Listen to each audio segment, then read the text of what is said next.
Salut à tous les amis, c'est Christophe, nouvelle vidéo les amis, merci encore pour votre soutien, ça fait chaud au cœur. Continuez de liker, hein, de vous abonner, de partager et puis surtout commentez, je veux voir vos commentaires, soyez pas timides, allez-y, commentez. Donc vidéo un petit peu spéciale aujourd'hui, hein, je continue les analyses de joueurs mais celle-là elle sera un petit peu spéciale parce qu'en fait d'habitude j'analyse des joueurs qui créent un petit peu le débat, qui créent la polémique, mais là aujourd'hui en fait c'est un joueur qui fait un petit peu l'unanimité, hein, qui coche toutes les cases. Ce joueur, je pense que vous l'avez deviné, hein, c'est l'homme qu'on appelle KB9, c'est l'homme qu'on appelle Benzouzou, c'est Karim Benzema, le Ballon d'Or 2022. Alors pourquoi je fais cette vidéo? C'est que son unanimité, elle est très très très récente, hein. Ça n'a pas toujours été le cas, hein, et sa carrière, c'est pas un long fleuve tranquille. Donc, et c'est ce qui est fort dans le foot, c'est que quand tu es au top, on te fait croire que tu es au top depuis toujours. Voilà, on te fait des louanges, là, on te baise les pieds, on te dit ouais, t'es le meilleur, t'es le meilleur. Sauf que ça n'a pas toujours été le cas. Et puis, pareil, quand tu es en bas, même si après, derrière, tu fais des bons matchs, on dit toujours, ouais, franchement, c'est un concours de circonstances, voilà. Et puis, on attend le prochain mauvais match pour dire, ah ben, voilà, je vous l'avais dit, il était pas au niveau, je vous l'avais dit. Donc, c'est un petit peu ce qui est marrant dans le foot. Bah, ici, moi, dans cette chaîne, hein, j'analyse les choses froidement, hein, voilà, voilà. On est dans la nuance, hein, vraiment. Et donc, nouvelle vidéo. Et donc, c'est toujours le même procédé, hein, vous commencez à le connaître, hein. On commence par les points forts. Ensuite, j'analyse les points faibles et les axes d'amélioration. Et à la fin, je fais mon petit bilan. Alors, le premier point fort de KB9 de Karim Benzema, je dirais son QI foot. Faut savoir que Benzema, en fait, c'est la génération 87, hein, c'est un petit peu la génération dorée en France, qui a gagné le championnat d'Europe des U17. Et donc, dans cette génération, vous aviez Benzema, vous aviez Ben Arfa, vous aviez Nasri, vous aviez Ménès. Et ce qui a fait la différence pour moi sur la carrière, et c'est ce qui a fait qu'il a eu la plus belle carrière, hein, Karim Benzema, c'est surtout son QI foot. Parce qu'il faut savoir que Benzema, en fait, c'est monsieur zéro déchet, hein. C'est monsieur j'aime la planète, zéro déchet. C'est vraiment le mec propre en tout point sur un terrain, c'est-à-dire que déjà on commence par ses contrôles, ses prises de balles, ses contrôles, vraiment. Je pense que depuis Zidane, je ne sais pas si j'ai vu un joueur aussi propre techniquement. Vraiment, c'est zéro perte de balle, c'est toujours le geste juste, toujours les bons déplacements, toujours les bons appels, toujours les ballons dans les bons endroits, les bonnes zones de terrain. Donc vraiment, c'est ce qui le caractérise, hein, c'est vraiment monsieur propre. Donc je partirai de ce point-là pour le premier point fort. Ensuite, pour le deuxième point fort, je dirais en fait ses choix de carrière. Parce qu'il faut savoir, en fait, quand on regarde la carrière de Karim Benzema, c'est vraiment un joueur qui a pris son temps. Donc c'est déjà, il est arrivé en 2004 pro à l'Olympique Lyonnais. Donc au départ, en fait, voilà, c'était le petit jeune en gros prometteur qui montait, mais il a toujours pris son temps. Donc c'est que les premiers matchs, donc il rentrait de temps en temps. Et il a pris son temps et surtout c'est que petit à petit donc il a passé les paliers, etc. Donc il a commencé à plus jouer en Ligue 1, ensuite il a commencé à faire ses premiers matchs en Ligue des Champions et c'est vraiment en 2008 où il a explosé, où vraiment il a fait sa meilleure saison, c'est qu'il a été meilleur buteur du championnat de Ligue 1 en faisant gagner le titre à Lyon. Et il a commencé à mettre des buts hyper importants en Ligue des Champions, hein. Je me souviens d'un pied gauche là contre Manchester en huitième. Donc c'est vraiment là qu'il a commencé à exploser. Et puis surtout, il y a beaucoup de joueurs qui, après un titre de meilleur buteur, après un titre en Ligue 1, il serait parti donc dans un gros club, etc. Lui, non, non, non. Il a voulu confirmer une année de plus. Donc il est resté de 2008 à 2009. Et c'est qu'à l'été 2009 qu'il est parti donc rejoindre le Real Madrid, hein, le même été qu'un certain Cristiano. Et en fait, voilà, c'est vraiment sa carrière, ce qui le caractérise, c'est que vraiment il fait les bons choix de carrière, surtout il prend son temps. Donc voilà les deux points forts sur lesquels je voulais insister. Donc on va passer aux points faibles et aux axes d'amélioration. Donc, ce qui est important de savoir sur Karim Benzema, c'est que c'est sur sa condition physique, en fait, il a beaucoup évolué. Bon, il a toujours été pro, hein, c'est vraiment un joueur qui a toujours été pro, mais faut savoir que quand même, dans les premières années de sa carrière, il avait du mal à finir ses matchs, hein. C'était vraiment le joueur qui sortait souvent à la 75e, etc. Avec tous les coachs, hein, avec lesquels il est passé, hein, que ce soit en France ou en Espagne, hein, toujours, il a rarement fini les matchs, hein. Et il faut le voir même morphologiquement, hein. Si vous regardez les images de Benzema en fait plus jeune et après avec le temps, il s'est beaucoup affiné, il a beaucoup travaillé sur son physique, hein. Et d'ailleurs, c'est même lui qui le dit, c'est que passé 30 ans, en fait, il a eu une prise de conscience, hein. Bon, je pense que ça a été aidé du fait qu'il jouait avec Cristiano. C'est qu'il a compris que passé 30 ans, pour rester performant, il fallait perdre 1 kilo par année. C'est ce qu'il dit en fait, en gros, sur ton poids de forme, il faut perdre 1 kilo pour rester agile. Et c'est vraiment ce qu'il a fait avec le temps. Et on voit que même, ouais, morphologiquement, il a beaucoup, beaucoup changé. À l'époque, il était un petit peu plus massif, un petit peu plus costaud. Et au fil du temps, bah, il s'est vraiment affiné en étant beaucoup plus élancé. Vraiment, il a beaucoup évolué là-dessus, hein.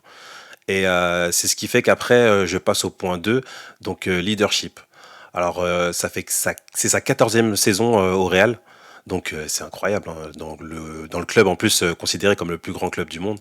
Donc lui il a passé 14 saisons et actuellement maintenant il est capitaine.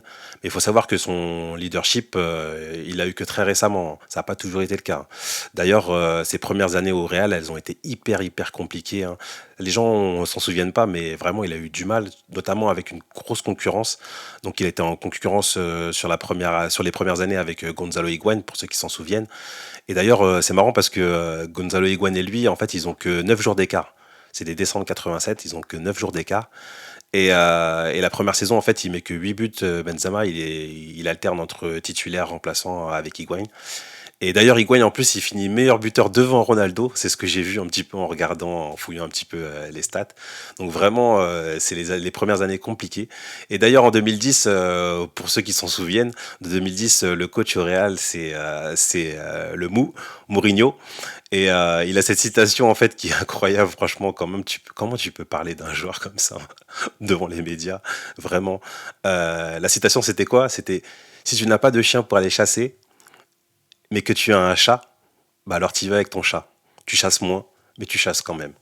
Donc en gros, le mec te taille devant tout le monde en disant que en gros t'es un chat, ça veut dire qu'en gros t'es pas assez féroce, t'es pas assez costaud en fait pour tenir le rôle de numéro 9. Et donc ça c'est un épisode quand même qui a piqué Benzema, hein. Il a eu une grosse période de doute à ce moment-là, mais bon il a rien lâché, hein, comme d'hab, hein. On connaît, hein, Benzema, hein. Et même avec toutes les concurrences qu'il a eu, donc que ce soit Higuaín après par la suite, Morata, Debayor, il y en a eu des gros neufs, mais il s'est toujours imposé, hein. Et au final, c'est le neuf qui est resté, hein. Malgré les critiques, malgré les sifflets, parce que oui, on oublie, mais Benzema, c'est un joueur qui a été sifflé, hein. Notamment à Madrid, hein. Madrid, comme je vous dis, c'est le plus grand club du monde, donc du coup, c'est les plus grandes exigences du monde. Et donc là-bas, on l'a sifflé, hein, surtout sur la période 2017-2018, hein, où il finit à 5 buts. Bon, 10 passes décisives quand même, mais 5 buts. Le Real termine troisième. Et je pense que c'est sa pire saison au Real. Et vraiment, il est sifflé, même quand il rentre ou quand il joue. Voilà, on le siffle. Quand il sort du terrain, on le siffle. Et c'est vraiment une époque où il a souffert. Et ce qu'il y a, c'est que même à cette époque, en fait, même quand il était bon, en fait, il était toujours dans le rôle de second. Même carrément, on l'appelait en gros le Scottie Pippen. En gros, lui, c'était Scottie Pippen et Jordan, c'était Cristiano. Ou alors, on l'appelait Robin et Cristiano, c'était Batman. Donc vraiment, c'était toujours le second de luxe, etc. Et d'ailleurs, après, j'ajouterais même ça à l'épisode dans l'équipe de France. Ce qu'il y a, c'est qu'en 2012-2013, donc là où il fait son record de minutes sans marquer, là, il fait 1222 minutes exactement sans marquer, soit environ 13 matchs. Et d'ailleurs, pour l'anecdote, c'est ce jour-là, en fait, c'est un match contre l'Australie. Et donc, il commence sur le banc. C'est Giroud qui est titulaire. Et Giroud sort et lui rentre. Et finalement, il marque. Et là, le public donc l'applaudit. Lui dit oh il a marqué, il a enfin marqué. Donc c'est pour vous dire que l'histoire franchement elle est dingue, hein. Ces joueurs chassés croisés, hein, en fait, hein, le karting Giroud, la Formule 1 Benzema, mais la Formule 1 qui a eu du mal et le karting qui était devant et finalement la Formule 1 qui l'a dépassé. Donc c'est vraiment ça le foot, c'est vraiment des histoires incroyables. Et donc pour vous dire en gros c'est que le leadership il a eu du mal à endosser justement ce rôle de leader. C'est vraiment avec le temps qu'il a commencé justement à prendre ce rôle et à être conscient que selon son talent, enfin, avec son talent en tout cas, il devait être leader de ses équipes, que ce soit en équipe de France ou au Real. Et c'est vraiment bon le fait que Ronaldo en fait s'en aille en 2018, hein, qu'il a pris le rôle de leader, hein, qu'il a pris le premier rôle et qui vraiment il s'est affirmé et qu'il a fini donc meilleur buteur et meilleur passeur de Liga donc sur la saison 2018 pardon et 2019. Et donc c'est vraiment là qu'il a compris que voilà c'était un leader et qu'il devait justement prendre ses responsabilités pardon et vraiment endosser le rôle de leader. Et donc je passerai donc au point 3. Donc le point 3 en fait, c'est vraiment pour moi le point faible majeur de Karim Benzema en fait, c'est sa com. Non, vraiment la communication de Karim Mostafa Benzema, c'est vraiment une catastrophe. Donc je commence par la première déclat. Bon, il y en a eu plein d'autres, hein, mais je vais prendre les deux vraiment sont significatives un petit peu de son problème de communication. Donc la première, c'était ça. C'était pour moi être attaquant, c'est pas seulement marquer des buts. Donc on sait que sur un terrain, c'est pas que marquer des buts. Mais quand tu es neuf, la position de numéro 9, c'est la position de buteur. Parce que tu es le plus proche du but adverse. Donc c'est toi qui as la responsabilité de la mettre au fond des filets. Ok, surtout avec son talent, il peut faire d'autres choses. Il peut faire les passes, il peut faire le jeu, etc. Mais d'abord, sa fonction première, c'est de marquer des buts. La preuve, c'est que dès qu'il a fait des périodes sans marquer de but, on l'a sifflé. Que ce soit en équipe de France ou que ce soit en Real, on l'a sifflé. Donc vraiment, le premier point pour un attaquant, surtout un numéro 9, c'est marquer des buts. Et ensuite, si tu peux ajouter des choses à ton jeu, c'est encore mieux. Mais d'abord, c'est marquer des buts. Donc cette déclaration, vraiment pour moi, elle est cata. Elle est catastrophique. Ensuite, la deuxième déclaration catastrophique, où vraiment, je pense que vous vous en souvenez, c'était en 2016. Deschamps a cédé sous la pression d'une partie raciste de la France. Bon, on va se remettre dans le contexte parce que c'est important le contexte. C'est que Benzema se retrouve dans une affaire de chantage à la sextape. Vous avez bien entendu. Et franchement, c'est une histoire catastrophique. Chantage à la sextape. Bon, à l'époque, on ne sait pas s'il est dans le coup, etc. Donc, du coup, ce qu'il y a, c'est que l'affaire sort. Et donc, à l'époque, hein, il faut bien s'en souvenir, c'est que le président, donc Noël Le Graët et Deschamps, le sélectionneur à l'époque de l'équipe de France, ils sont du côté de Benzema. Donc pour l'instant, ils le couvrent en disant voilà, on va voir ce que l'enquête dit. Pour l'instant, on ne se prononce pas. Donc du coup, l'enquête avance. Après, il y a les polémiques, comme vous vous en souvenez. Voilà, il y a des politiques qui parlent, etc. Et donc finalement, pour éviter d'étouffer l'affaire, sachant que l'Euro 2016 arrive et que c'est en France en plus ça se passe. Donc du coup, pour éteindre la polémique, bah, finalement, le sélectionneur Deschamps fait le choix de sortir donc Valbuena et Benzema puisqu'ils sont dans l'embrouille. D'ailleurs, Valbuena c'est la victime qui a tout perdu au final. Il a perdu l'équipe de France, il a tout perdu. Et donc voilà, il sort les deux joueurs. Et donc vous avez Benzema qui vient faire cette déclaration en disant que Deschamps a cédé à, à la pression raciste en France.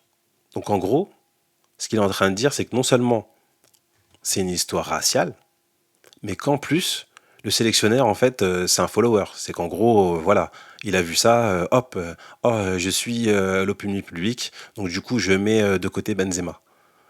Alors que c'est le même coach, Deschamps, qui en 2012-2013, hein, quand Benzema faisait 1000 minutes sans marquer, qui le gardait sur le terrain hein, et qui le soutenait. Donc vous voyez un petit peu le catastrophisme en fait de cette déclaration. Donc vraiment, c'est un truc que je comprends pas, tu vois. C'est vraiment, c'est pour ça que certains joueurs, des fois, ils devraient mieux se taire, franchement. Je pense que c'est mieux, surtout quand t'es un petit peu dans l'œil du cyclone, hein, vraiment, vaut mieux faire profil bas et donc ne pas parler. Hein. Donc voilà, c'est un petit peu les deux phrases que j'ai retenues, vraiment, qui montrent la catastrophe de sa com. Et il y en a eu d'autres en plus, malheureusement. Et vraiment, c'est sur ces points-là. Que vraiment il a un petit peu détruit sa carrière quoi, entre guillemets hein. Bon il est quand même il a quand même rebondi de ça mais vraiment c'est vraiment ces deux déclarations c'est pour moi c'est ce qui caractérise bien le fait que niveau com Karim Benzema ça va pas du tout. Donc on passe au bilan. Évidemment que Benzema c'est un joueur que j'adore. Hein. C'est vraiment pour moi, en plus surtout depuis le 2019, c'est vraiment, il est au top du top. Vraiment, il n'y a rien à dire hein, sur le terrain. Il crève l'écran, il fait tout sur le terrain. En plus, il est capitaine du Real, il est hyper performant, il marque but sur but, il fait les passes, il fait le jeu, il a le leadership, il réveille les joueurs, il marque à la dernière minute, il fait tout, le pressing. C'est vraiment un joueur incroyable maintenant, vraiment. Il fait partie du top du top. Mais malheureusement, il y a toujours cette tâche en équipe de France, hein. C'est vraiment un acte manqué. Et j'aurais voulu, moi, le voir soulever un trophée, hein, et pas que la Ligue des trophées. La Ligue quoi? La Ligue des trophées? Non, la Ligue des Nations, ouais. Ce trophée en carton. Non, j'aurais kiffé le voir soulever une Coupe du Monde, voilà, ou un Euro. Bon, après, il y a eu des moments un petit peu top, hein. Il y a eu des moments un petit peu pas mal, hein. Il y a eu de mémoire, oui, oui, le retour en fait avec l'équipe de France contre l'Ukraine, où il fait un match incroyable. Il y a le mondial en 2014 au Brésil, où il est franchement quand même plutôt pas mal. Mais c'est vrai que j'aurais voulu voir soulever le trophée, la Coupe du Monde. Franchement, ça aurait été incroyable. Mais malheureusement, bah, il est un petit peu responsable de ça, hein, de ses mauvais choix, hein. Et ouais, ouais, il est un petit peu responsable, donc c'est dommage, c'est dommage. Mais en tout cas, voilà, c'est que ce qui est bien dans le foot, c'est que c'est ça, c'est qu'on peut toujours rebondir. D'ailleurs, après, il est revenu en équipe de France, même si ça s'est encore mal passé. Et vraiment, c'était un truc, voilà, depuis le début, on dirait que ça devait pas se faire, on dirait que c'était le destin, hein. Mais bon, quoi qu'il arrive, c'est un joueur incroyable et en plus qui continue à être performant même à 36 ans. Donc vraiment, Benzema, c'est un joueur incroyable. Donc voilà, c'était un petit peu la vidéo un petit peu particulière. Donc n'hésitez pas à me dire ce que vous en pensez en commentaire, hein. Vraiment, je veux savoir vos avis, hein, surtout sur Benzema. Vraiment, c'est important pour moi. Donc bah, merci les amis, hein, et puis on se dit à la prochaine, hein. Portez-vous bien. Salut.